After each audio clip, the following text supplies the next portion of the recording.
Vem de Lisboa, é pai e ator, passou pelo teatro, pelo cinema e também pela televisão, recebeu vários prémios pelo caminho e deu ainda voz a várias dobragens, mas para além de tudo isto ainda tem um espacinho para a música e para narrar, claro, o novo podcast do Observador. Hoje recebemos Pedro Lajinha em 40 minutos. Bem-vindo, Pedro. Bem-vindo, Pedro. Obrigado. Obrigada por estar aqui connosco. Se calhar começamos precisamente pelo podcast Plus do Observador, o mais recente. Tu fazes a narração de Matar o Papa, que conta a história do padre espanhol que tentou matar o Papa, João Paulo II, em Portugal, em 1982. Exatamente. Como é que é narrar uma história destas? Foi desafiante, porque eu nunca tinha feito uma narração.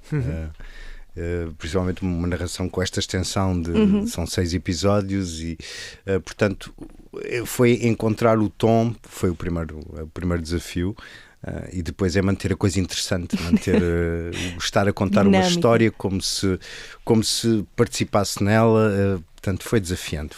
E foi complicado encontrar esse tom que tu dizes?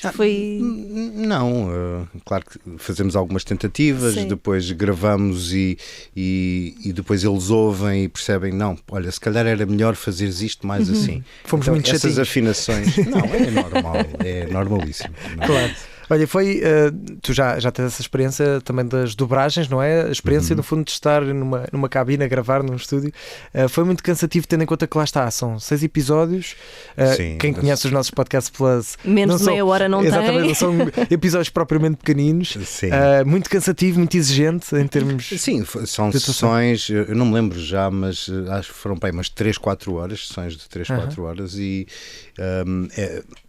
Ao início está-se com a energia toda, claro. Depois chega-se ali à terceira hora, a voz começa a fraquejar e houve ali coisas que tivemos que repetir precisamente por isso, porque a voz acaba por se cansar e são muitas horas. É inevitável estar ali 3-4 horas dentro da cabine de gravação. Mas em relação às dobragens é um bocado diferente, não é? Pois. Porque nós numa dobragem estamos a ouvir a voz original, que já nos dá um tom, já nos dá ali uma quantidade de coisas que nós basicamente é dizer aquilo em português e pronto, portanto há metade do trabalho que já está facilitado. Claro. Aqui é diferente. É mesmo do zero. E ao mesmo tempo estão a ver as imagens, não é? Sim, ao mesmo tempo estamos a ver as imagens. Às vezes são imagens rough que ainda não estão finalizadas. Certo. Por exemplo, no Madagascar era o que acontecia. Eu estive a dobrar o Alex, às vezes com um esboço do Alex que estava ali. Ainda uma coisa assim muito feinha, não é? Mas já com a voz do Ben Stiller, que é fantástico. Olha, é precisamente aqui nas narrações que vamos pegar e claro, no Alex do Madagascar, que até estávamos a falar em off que esta semana vi o Madagascar e depois é que me fez a luz na cabeça. Dos filmes da minha infância. É o Pedro. Pois, a mim também. Tu foste, pronto, a voz do Alex do Madagascar, também participaste no filme do Garfield, no jogo do Last of Us. Portanto, fiz o Ralph no Força Ralph. Era o portanto, Ralph. eu estive a ler a lista das participações do Pedro. Exato, são coisas que marcaram também as nossas gerações. Estas personagens sentes que continuam ligadas a ti? Ou seja, quando alguém ouve a tua voz, ficam do género, eu já ouvi esta voz, é a voz do, por exemplo, o Alex, o Madagascar, ou do Ralph. Sim, isso às vezes acontece, não é? Eu lembro-me que de repente às vezes estar a falar e estar uma criança à minha frente a olhar para mim. É o Alex.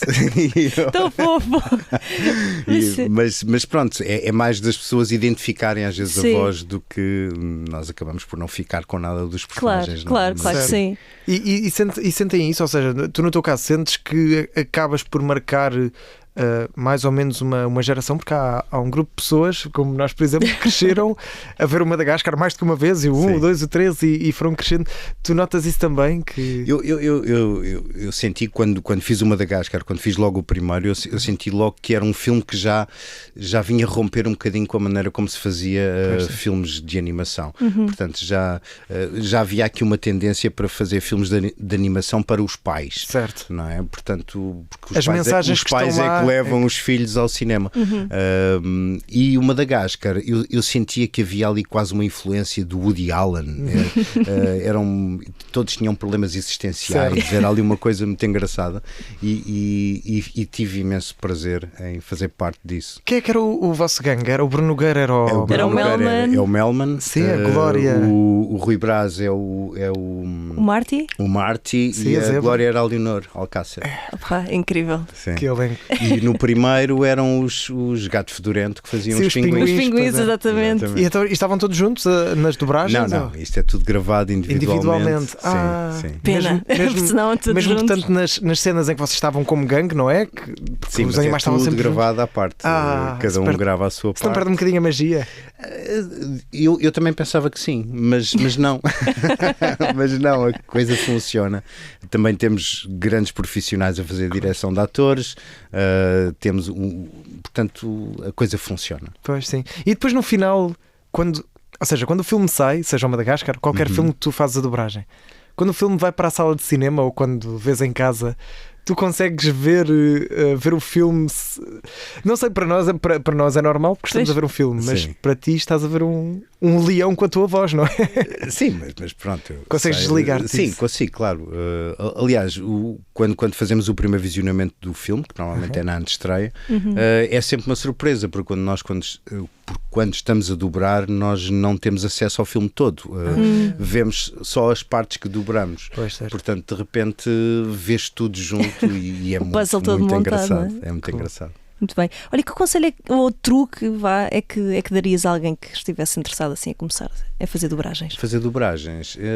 Então é ir a alguns. Temos alguns estúdios que fazem dobragens, a Matinha, a Oner, entre outros, a Bug in Media, que eu acho que é mandarem para lá um registro de voz ou pedirem para ir lá deixar um registro de voz e nunca se sabe. Pode ser que apareça. Pode ser que tenham We a never sua know. sorte. Ora, por aqui já começaram a ser lançados os episódios do Matar o Papa, portanto Ok. já podem ser ouvidos também. Já conseguiste ouvir o primeiro? Consegui ouvir o primeiro, estou a ouvir o segundo. O que é que achaste? Estou a gostar muito. E estou a ter um feedback fantástico. É sério? Boa, que Sim, bom. as pessoas estão a gostar muito de ouvir e é fantástico isso. E a bom. história é muito boa. É Sim, verdade, sim. é isso mesmo. Muito bem, Pedro, vamos então recuar um bocadinho no tempo, vamos até à tua infância. Como é que descreves essa altura? Foi uma infância feliz, muito feliz. Eu tenho mais 2 irmãos, o Nuno e o João, que somos muito próximos. Eu sou de 71, o Nuno é de 72 e o João é de 74. Ai, que bom, são ali mesmo juntinhos. Sim, eram os 3 irmãos, andávamos juntos para todo lado. E sim, foi uma infância muito feliz, com pai e mãe em casa, foi bom. O que é que gostavas mais de fazer na altura? Eu sempre fui um bocadinho. Eu punha-me muitas vezes à parte, eu inventava as minhas brincadeiras, os meus irmãos muitas vezes andavam sempre à bulha um com o outro, eu era o cool, o calmo. A minha mãe costumava dizer que eu era tão calmo que até quando estava dentro da barriga dela, eu passava dias sem me mexer. Ela apanhava susto a pensar que eu estava morto. Não, eu estava bem, estavas ali, estava ali, existia. líquida melhor, Na vibe. na minha. Olha, mas essa tua, vamos dizer, esse isolamento e quase se calhar inventares os teus mundos já não pode ser um bocadinho depois, lá está, uma indicação para a vida de ator? Criares as Talvez, eu acho que podemos interpretar assim também, mas na altura é a mesma maneira de ser. Eu gosto muito de, ainda hoje, eu prezo muito os meus silêncios, os meus tempos. Eu sou daquelas pessoas que não fica desconfortável no silêncio. Não, eu adoro o silêncio. O silêncio para mim é fantástico, permite-me pensar, permite-me ler, permite-me estar comigo nos meus sonhos, nas minhas invenções, portanto isso ainda hoje faz parte de mim. Em criança eu acabava por inventar jogos. Eu sempre fui muito um ludopata, não é? Eu pegava em jogos que não eram supostamente para ser jogados assim, eu inventava uma nova maneira de jogar aquele jogo e Sempre ali com o lado criativo, entretinha-me sempre muito assim. Que bom. Olha, e em que altura é que entra a representação? Ou seja, nós sabemos que deste ali os primeiros passos na companhia Sátiros, penso que é assim que se diz. Sim, não isso foi os meus primeiros passos profissionais. Sim. Mas lembras-te assim da primeira altura, antes deste Sátiros? Sim, portanto, eu comecei a fazer teatro amador, porque os meus pais pertenciam a um grupo de teatro amador religioso. Ok. E então levavam-nos para os ensaios. E o meu primeiro papel foi, com 6 anos de idade, fiz de Menino Jesus. Claro. No Alto da Vida de São João de Deus. Era o episódio da Romã em que lhe aparece o Menino Jesus. E foi a primeira vez que eu pisei um palco e depois continuei a fazer teatro amador com esse grupo. Depois cheguei a fazer os 3 Pastorinhos de Fátima também, que é muito curioso ser chamado para narrar o Matar o Papa. Exato, que estes anos todos. fala de Fátima e fala do segredo de Fátima. Full circle. É engraçado, sim. Eu fazia o Francisco. E já agora isso, estavas a falar também dessa influência que os teus pais tiveram. Tu és crente? Eu sou crente não praticante. E isso de certa forma ajudou, desajudou agora na narração do Matar o Papa? Não tem influência. Eu acho que isso são camadas minhas, não é? Que fazem de mim o que eu sou hoje. Não é uma coisa que eu fico a pensar, porque fiz catequese, agora estou a narrar isto. Não. Faz parte de mim. Eu sou o que sou. Olha, depois, um bocadinho mais à frente, no início da tua carreira, passaste também por palcos internacionais, não foi? França, sim. Inglaterra, Escócia e Ucrânia, tem aqui. Sim. Como é que isso aconteceu? Foi quando eu estive pertencia aos Sátiros e nós fizemos um espetáculo que concorremos a vários festivais. O espetáculo era a Filosofia da Alcova, do Marquês de Sade. E então fomos ao Festival de Avignon, tivemos no Kirin Festival em Cambridge, estivemos no BAC em Londres, estivemos no Fringe na Escócia, estivemos na Ucrânia, em Kiev, estivemos no Brasil. Foi uma altura fantástica. Que idade é que tinhas aqui nesta altura? Eu tinha 20 e poucos, devia ter para aí 23. Portanto, isto foi aqui no início mais ou menos da tua carreira. Sim, eu comecei como ator profissional. Sim, tirando aquela participação como Menino Jesus com 6 anos. Não, isso é teatro amador, acaba por não se considerar profissional, mas pronto, Mas o meu início profissional foi para aí com 19 anos, no Teatro Ibérico. E nesse tour que estavas a dizer, em que passaram por vários sítios, vocês atuavam em português, em inglês? Em inglês. Em França, quer dizer, eu era o único elemento português da companhia. Sim, eles eram são todos brasileiros. E representávamos em inglês a peça toda. Eu tinha 2 personagens, fazia o André Breton e o André de Santange, que era um libertino, e portanto eu representava em inglês. Em França eu representava em francês, eu dizia a parte do Breton em francês. E foi fantástico. E já sabias falar em francês na altura? Ou tiveste a aprender para... Não, como bom português nós desenrascamos tudo, não é? Nós acabamos, temos um ouvido muito mais apurado e os sotaques acabam por nos ser fáceis.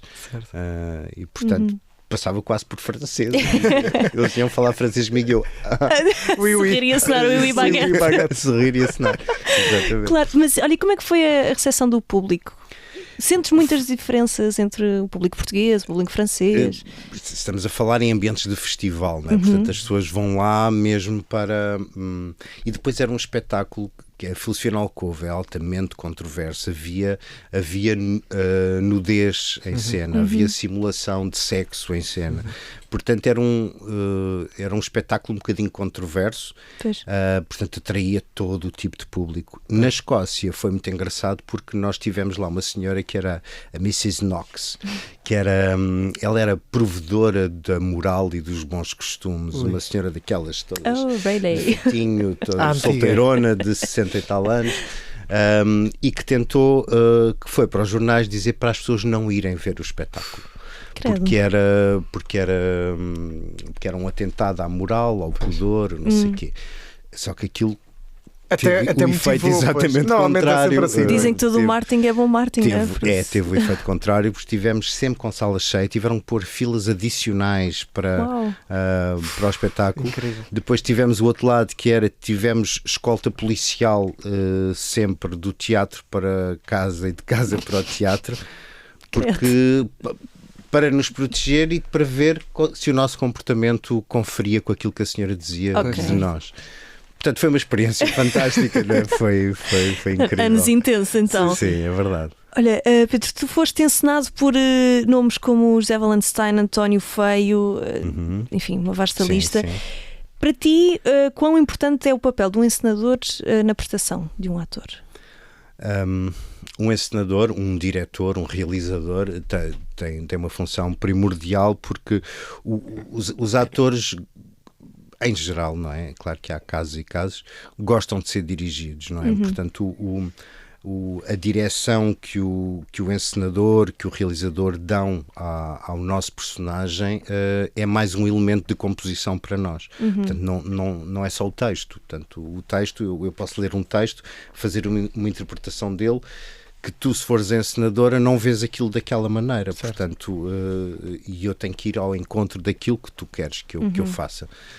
Portanto, é primordial. Um encenador dá-nos a base para nós pisarmos, dá-nos o chão para pisar.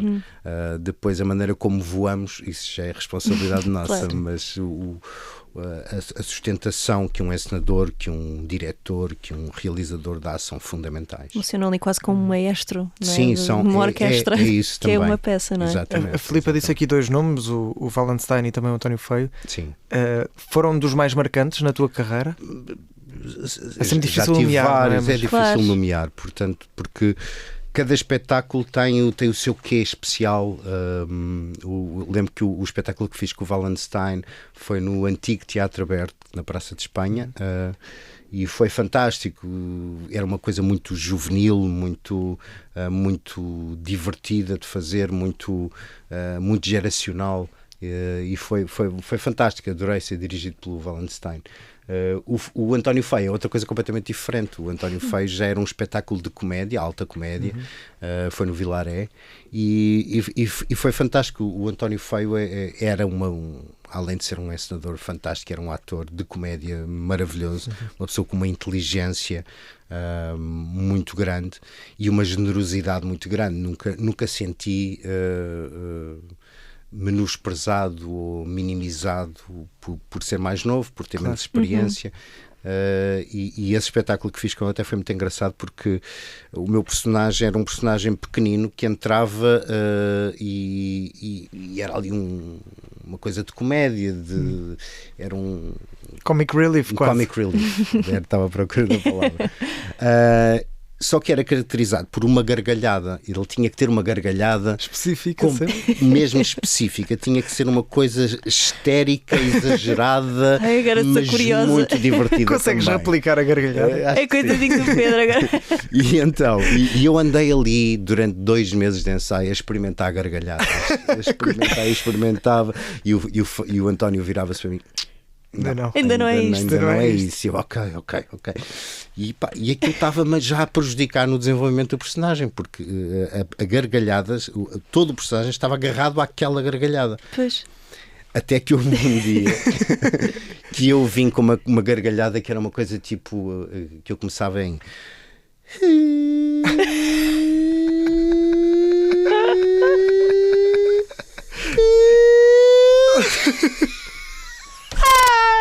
Era sempre isto. Era só isto. Ai, não acredito. E o gajo olhou para mim assim: é isso. É isso mesmo. E lembraste disto assim no nada? Ai, estou a chorar. Foi assim, do nada surgiu. E depois, a seguir, o personagem veio todo atrás. O personagem veio todo baseado nesta gargalhada. Um gajo que dá esta gargalhada não pode ser um gajo normal, não é? Tem que ser um gajo que tem que ter ali umas especificidades. E foi muito engraçado porque veio tudo atrás.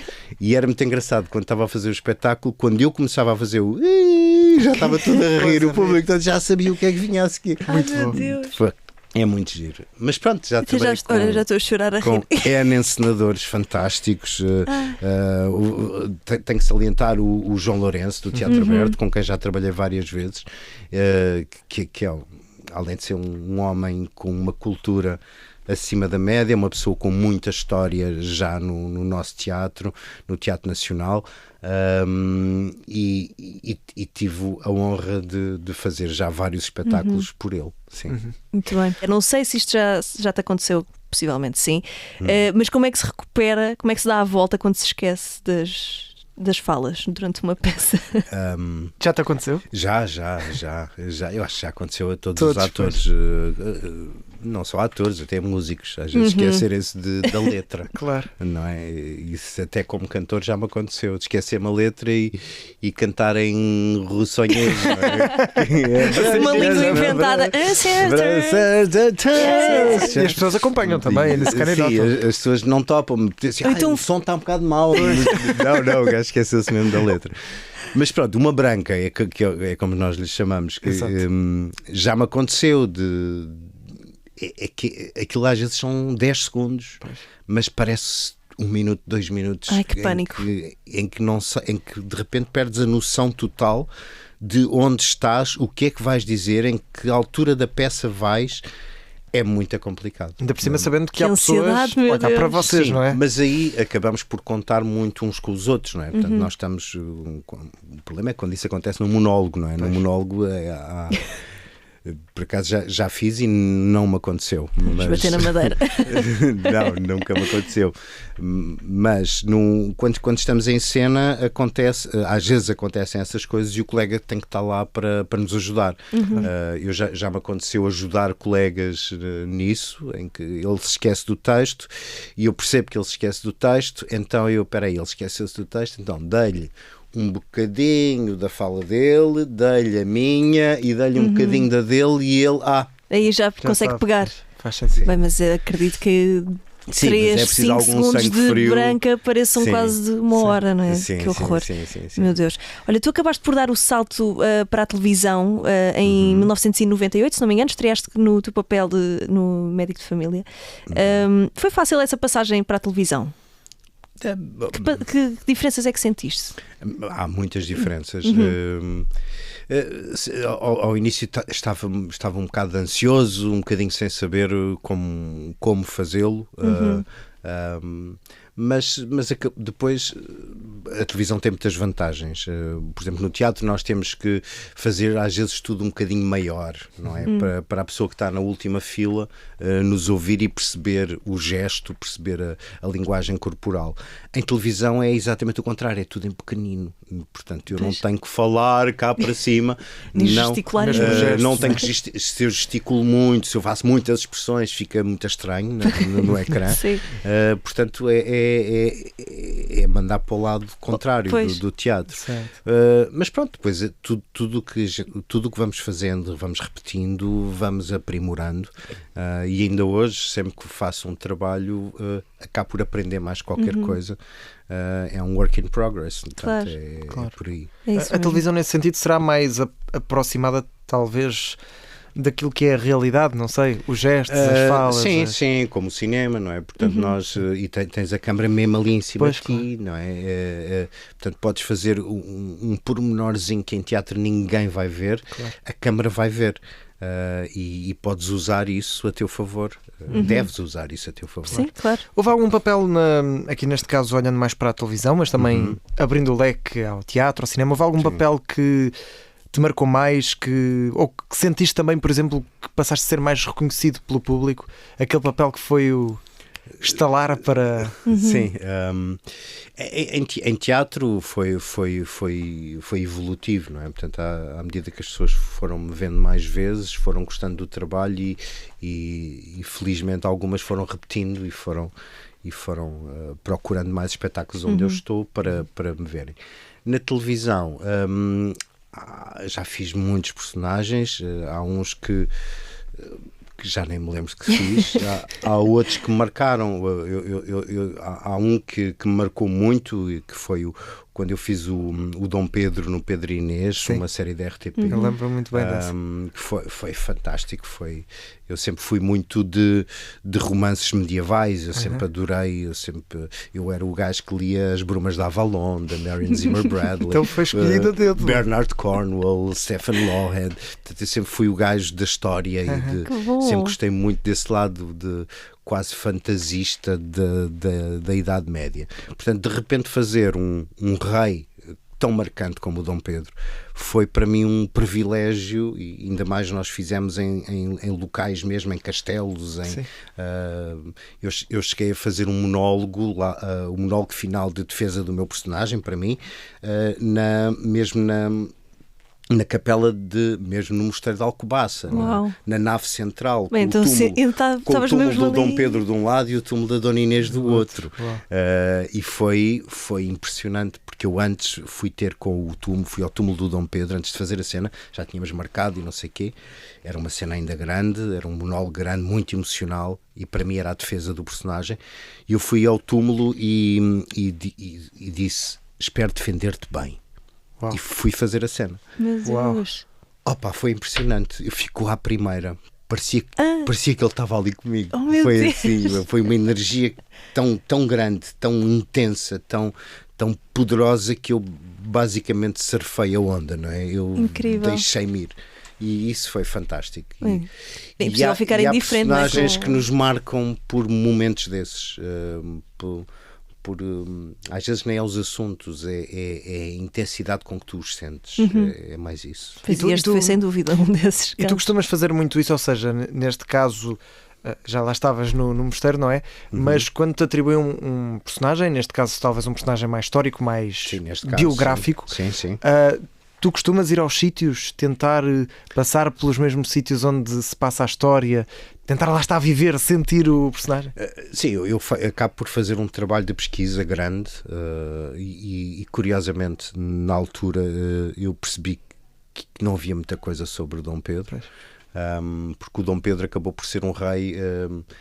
Os reis posteriores quase que tinham vergonha dele, porque eu acho que ele foi o primeiro rei que foi contra o estabelecido, foi o primeiro rei que bateu o pé, que queria casar por amor e não por um casamento político.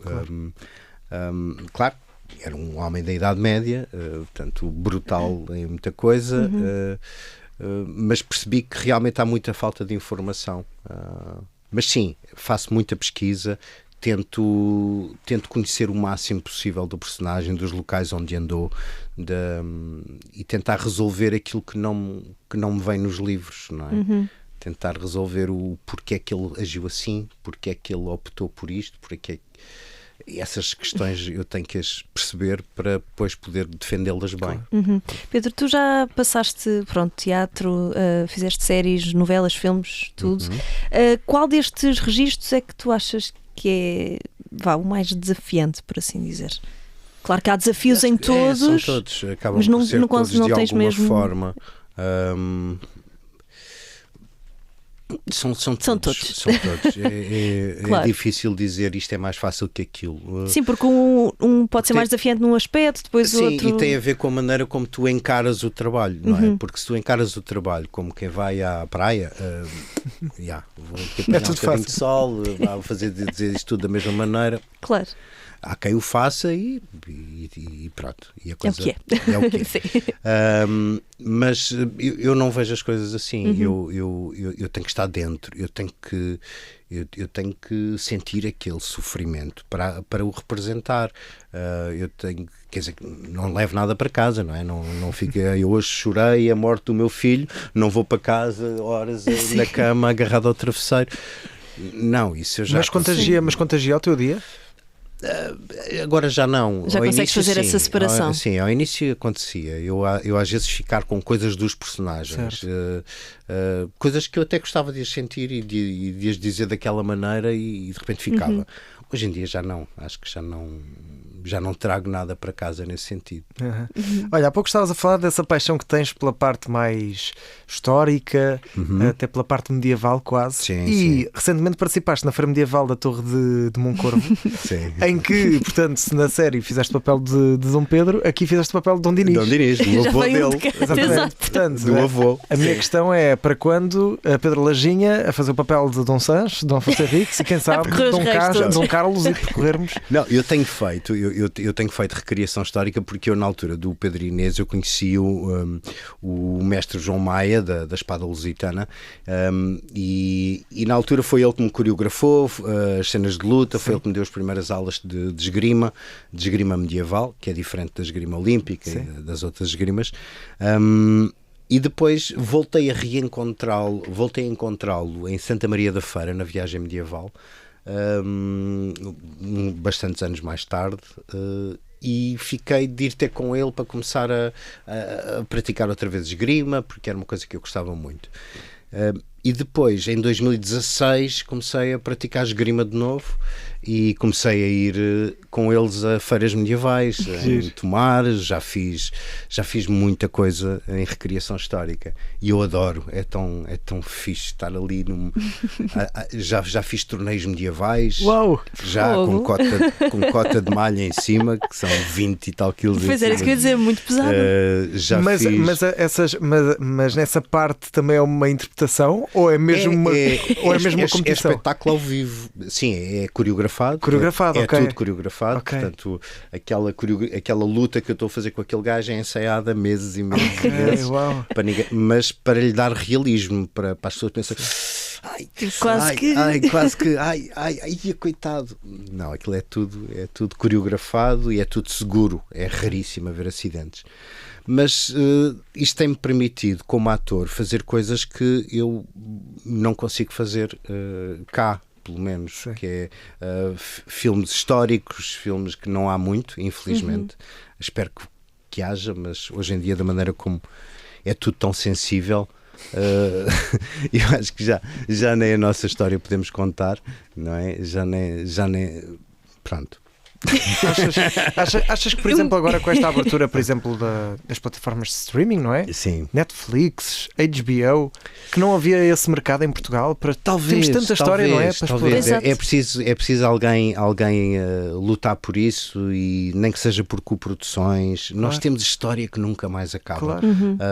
E podemos falar e podemos olhar para a história como homens e mulheres do século XXI, já, não é? Portanto, nós não temos apontando os erros da história, não é só a valorização da história. A valorização da história é ver o certo e o errado nela. Sim. Os erros, é através dos erros que aprendemos. E eu tenho conseguido fazer muito isso na recriação, que nós fazemos espetáculos ao vivo de assaltos a castelos. Já estive em castelos em Marialva, estive no castelo de escudo na mão a baixar-me para não levar com tochas de fogo. É brutal, é fantástico, é cinema ao ar livre, é uma coisa fantástica. E em Santa Maria da Feira fazem-se coisas também fantásticas. Aliás, eu este ano vou ser o rei. Vou fazer o Dom Duarte. Dom Duarte, portanto. Ora, pois, claro. Mais um rei. Vou fazer o Dom Duarte. Opa, sim, incrível. Sim. E eu gosto muito, é uma coisa que me dá agora muito também prazer. está muito na moda as feiras medievais, não é? Agora já há uns bons anos. Já há uns bons tempo, anos, sim. Pronto, e espero que continuem a acontecer que é para o Pedro feiras e feiras, acontecer. não é? Claro, há umas... Como em Lisboa temos aquilo é um franchise de feira medieval, certo. na Alameda Dom Afonso Henriques. Sim, acaba por... Feira medieval. Mas fica aqui a dica para quem nos estiver a ouvir: se houver uma produção histórica, romance histórico, chame o Pedro Lajinha para fazer mais um rei. Chamem-me. Olha, Pedro, já percebi que gostas muito de interpretar assim estes personagens históricos. Sim. Mas tens alguma preferência, por exemplo, gosto mais de fazer mal da fita, por assim dizer, ou a personagem mais engraçada, uma personagem mais séria, tens alguma preferência? Os maus são sempre fantásticos de fazer. Eu adoro fazer maus, adoro fazer vilões. Os vilões são cheios de camadas, são cheios de... Portanto, é muito mais desafiante do que fazer um bonzinho. Os bonzinhos às vezes são um bocadinho sem sal e a não ser que sejam heróis, ou aliás, há os anti-heróis, que esses ainda são mais interessantes, são melhores que os heróis. Sim. São aqueles gajos que tu não dás nada por ele e de repente, não é? E de repente o gajo revela-se, e isso é fantástico. Portanto, os anti-heróis e os vilões estão ali no top. Estão no top, claro. Olha, mas a tua vida artística, vamos assim dizer, não se faz só de cinema, de filmes, de séries, também de música, porque aí pelo meio, em 2001, criaste a banda Mundo Cão. Certo. O que é que te levou a criar esta banda? Eu sempre tive bandas. Eu desde os meus 17, 18 anos comecei a ter bandas.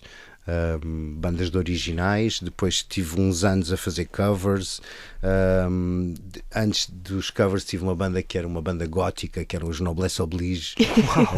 Sim, que era fantástico. Fizemos umas maquetes. Assim. Queremos ouvir. Depois tive uma outra banda que era os The Spleen, que também fizemos algumas maquetes, que na altura não havia dinheiro para gravar álbuns. E nessa altura eu entrei como ator no videoclipe dos Mão Morta, o Cão da Morte. E eu já tinha os da Spleen e resolvi pegar nas maquetes e entregar aos Mão Morta, tipo, pá, ouçam lá isto, vejam lá o que é que acham. E foi muito engraçado porque o Miguel Pedro, o baterista e fundador dos Mão Morta, ouviu e gostou muito. E ofereceu-se para ser nosso produtor na altura. Uau, que bom! E nós ficámos entusiasmadíssimos. Só que nós cantávamos em inglês, os da Spleen, e não havia grande abertura por parte das editoras para o nosso som, principalmente cantado em inglês. E então a banda, entretanto, acabou e o Miguel convidou-me para formarmos um projeto juntos. E foi assim que surgiu o Mundo Cão. Muito bem. E que alegrias é que tu encontras na música que não encontras na representação, por exemplo? A música é uma arte impressionante, porque nós, através de um acorde, conseguimos fazer as pessoas sentir alguma coisa. Portanto, é impressionante o poder que a música tem. Eu gosto muito gosto muito de música, sempre gostei muito de música, e ter o privilégio de conseguir cantar eu às vezes emociono-me a cantar, porque às vezes há notas que cantadas fazem vibrar o nosso corpo de outra maneira e fazem-nos sentir coisas, e isso é fantástico. E às vezes, quando conseguimos passar isso para o público, fazer as pessoas sentir. Eu já vi concertos em que eu chorei com temas que estava a ouvir naquele momento, temas que tinham elos emocionais comigo. Mas aqui enquanto espectador, como espectador. Exato. Portanto, eu tento consciência disso. Eu, como vocalista, eu sei que posso proporcionar isso às pessoas. Isso é incrível. E isso é fantástico. É mesmo. Olha, Pedro, já não temos muito mais tempo até ao final, e por isso acho que a melhor forma de terminarmos é terminarmos com a melhor coisa que há no mundo, que são os filhos. Okay. Acredito que concordes, não é? Concordo, é verdade. És pai da Eva e do Afonso e da Alice. E da Alice, exatamente. E precisamente o Afonso e outras pegadas, não foi? Também é ator. Sim, é verdade. Para mal dos meus pecados.